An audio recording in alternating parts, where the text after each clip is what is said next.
አታውቁትም መጽሐፋችሁን። ለዛም ነው አለማወቅ እኮ አይደለም። ይኸው ከሀገር የማውጣት ምዕራፍ አለ። ከሀገር ይኸው የተደገሰልን ይሄ ነው። ከሀገር የማውጣት ምዕራፍ አለ አልሐሽር።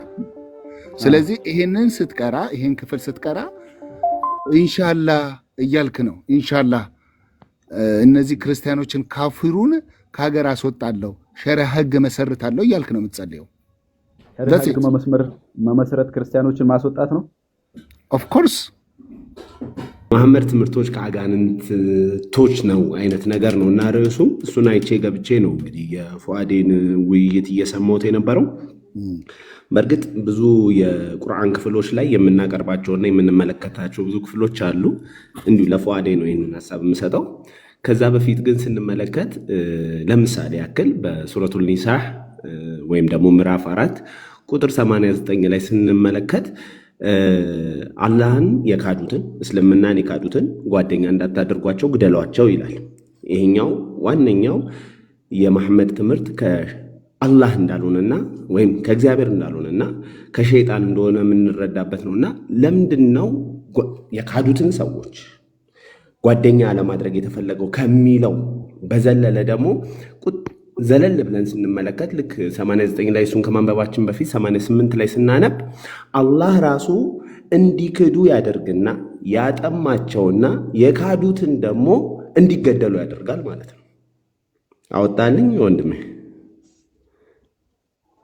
88 እና 89 አንብብልኝ እስቲ ከቻልክ እባክህ። እሺ በመናፍቃንም ነገር አላህ በስራዎቻቸው ወደ ክህደት የመለሳቸው ሲሆን አላህ በስራዎቻቸው ወደ ክህደት የመለሳቸው ሲሆን ሁለት ክፍሎች የሆናችሁት ለእናንተ ምን አላችሁ? አላህ ያጠመመውን ሰው ልታቀኑ ታስባላችሁን? አላህም ያሳሳተውን ሰው ለእርሱ መንገድን ፈጽሞ አታገኝለትም ይላል። ራሱ አጥማኝ ማን ነው? አላህ ነው ማለት ነው። ራሱ አጥሞ ደግሞ ቁጥር 89 ላይ ምን እንደሚል አንብብልኝ። እነርሱ ይላል እነርሱ እንደ ካዱ ብትክዱና እኩል ብትሆኑ ተመኙ፣ በአላህም ሃይማኖት እስከሚሰደዱ ድረስ ከእነሱ ወዳጆችን አትያዙ። ከእምነት ቢያፈገፍጉም ያዟቸው፣ ማርኳቸው፣ ባገኛችሁበትም ስፍራ ግደሏቸው። ከእነሱም ወዳጅን እና ረዳትን አትያዙ ይላል። ልክ ነው። ይላል አላህ ራሱ ያለኔ ፍቃድ አጥምሞኝ አታሎኝ ከሃይማኖት መንገድ ከእምነት መንገድ አውጥቶኝ ኢማናይን አስጥሎኝ ማለት ነው።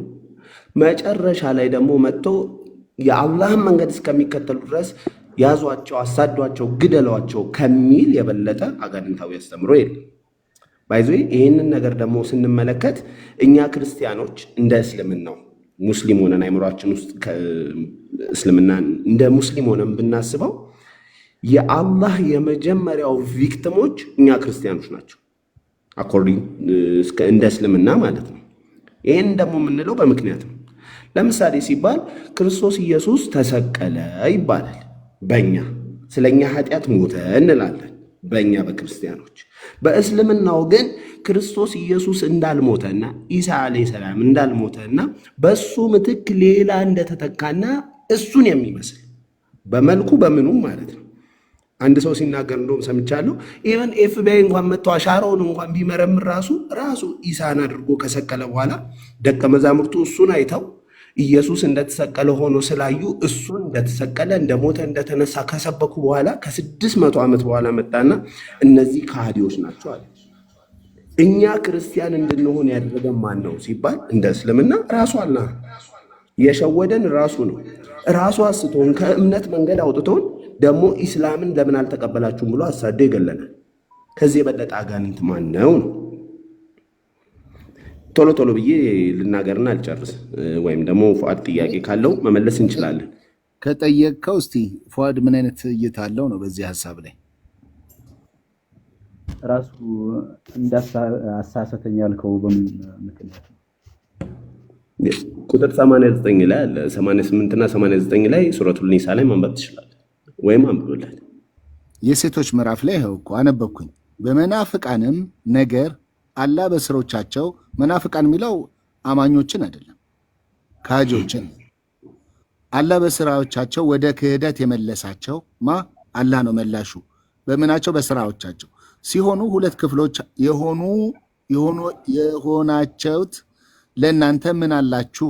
አላህ ያጠመመውን ሰው ልታቀኑ ታስባላችሁን?